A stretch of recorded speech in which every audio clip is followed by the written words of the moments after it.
All right, welcome to the deep dive.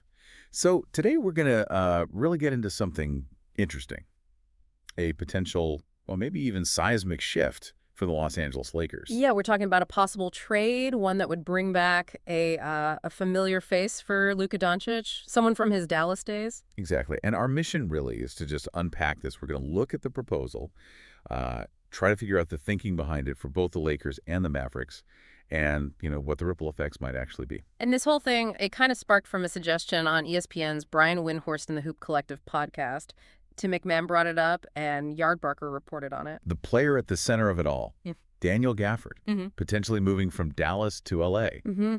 which, immediately makes you wonder, right, why reunite Gafford and Doncic now? Mm-hmm. What's the real draw there? And maybe more interestingly, what's pushing Dallas to even consider letting him go? Yeah, let's dig in. So starting with the Lakers side, why Gafford? Well, looking at their roster, it seems pretty obvious they could use another solid big man, someone to really play alongside Doncic consistently. Right.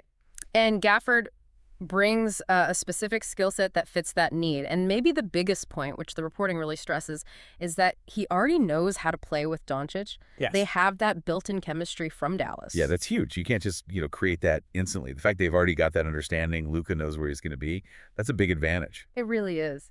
And the article specifically mentions Gafford as like a real lob threat for Doncic. We saw glimpses of that in Dallas, didn't we? Oh, definitely. Yeah. Those screen and roll dives, the timing, it put a lot of pressure on defenses. It's not just highlight plays either, is it? No, not at all. A reliable lob threat like that, it pulls defenders in, right? Opens up the floor for shooters, creates passing angles for Luka. It's more than just the dunks. Good point. And beyond the offense. Well, he's also become a pretty decent rim protector, someone who can anchor the defense a bit, which is something the Lakers are probably looking for, trying to build a tougher defensive unit. Okay, so for the Lakers, it makes sense. Fills a need, brings existing chemistry, helps on both ends. Pretty straightforward. Seems like it. But then, flipping it. Why would the Mavs even pick up the phone on a Gafford trade? Yeah, now it gets complicated. This is where, roster planning and, frankly, money come into it. Okay. The Yardbarker piece pointed out that Dallas was apparently quietly sniffing around about the value of Daniel Gafford even before the trade deadline next February. Oh, interesting. So this isn't totally out of the blue for them. They've been thinking about it. Seems that way. They were already sort of gauging his market value, maybe considering their options long term. So what factors are pushing them now? Or potentially pushing them? Well, a few things seem to be lining up. You've got Derek Lively II, their other young center, who's getting close to being eligible for an extension. Right, and he's looked really promising. Exactly.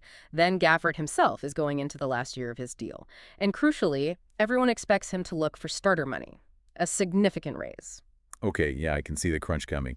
You've got Davis on a max deal, Lively potentially getting a big contract soon, and then Gafford wanting starter-level pay too. That's a lot tied up in the center spot. Financially, that could get really restrictive, especially with luxury tax and those aprons in the new CBA. Yeah, the penalties get steep fast. Yeah. So trading Gafford now could be, a preemptive move to avoid those higher tax bills later. That's likely part of the calculation. Capitalize on his value now, maybe get some assets back before he either walks in free agency or becomes too expensive to keep alongside Lively and Davis. Smart cap management is key. Makes sense. So, okay. Lakers might want him. Mavs might be willing to deal. What's the actual proposed trade package look like? What did McMahon suggest on that ESPN pod? The basic framework he threw out there was the Lakers sending Rui Hachimura and their first-round pick to Dallas. Hachimura and a first. Yeah, and he also mentioned maybe adding one or two pick swaps to, sweeten the deal for the Mavericks. Swaps too. Okay. So Hachimura, a first, maybe swaps. If the Lakers pull that trigger, what does that do to their future flexibility, asset-wise? Well, the article puts it pretty bluntly. It would likely all but clean out their available trade assets.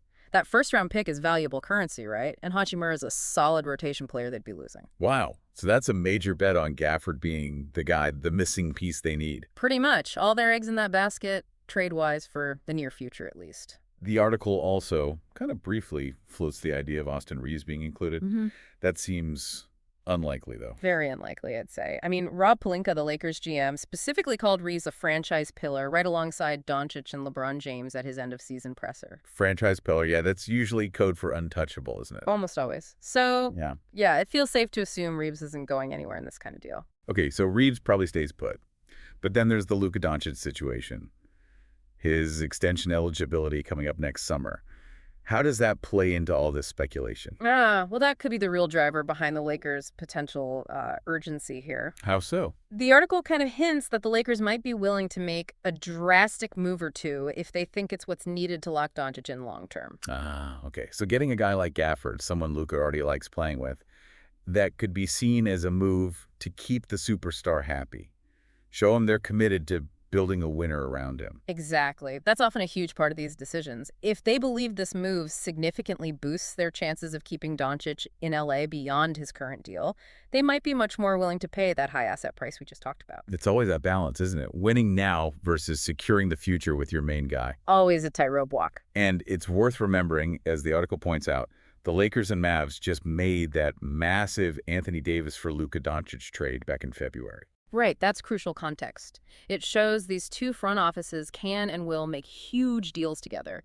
There's a recent history there. So it's not like they've never talked business before. It makes another deal, even for a player like Gafford, seem, well, more plausible. Definitely adds a layer of this could actually happen to it. And just a side note from the article, it mentioned LeBron James getting that UCL injury in their Game 5 loss. Yeah. Obviously not directly tied to Gafford trade talk, but But it does highlight, the Lakers' potential need for depth, for reinforcing the roster, especially when key guys might face injury issues, always evaluating ways to improve. absolutely. Okay, so let's try and tie this all together. Yeah. The Lakers need a big. Gafford fits. He knows Luka. That's the appeal for LA. Yep, and for Dallas, it's about managing future salary, maybe seeing Lively as their long-term guy, and Gafford's contract coming up. Plus, potentially getting decent assets back. The proposed deal. Mm-hmm. Hachimura, a first, maybe swaps.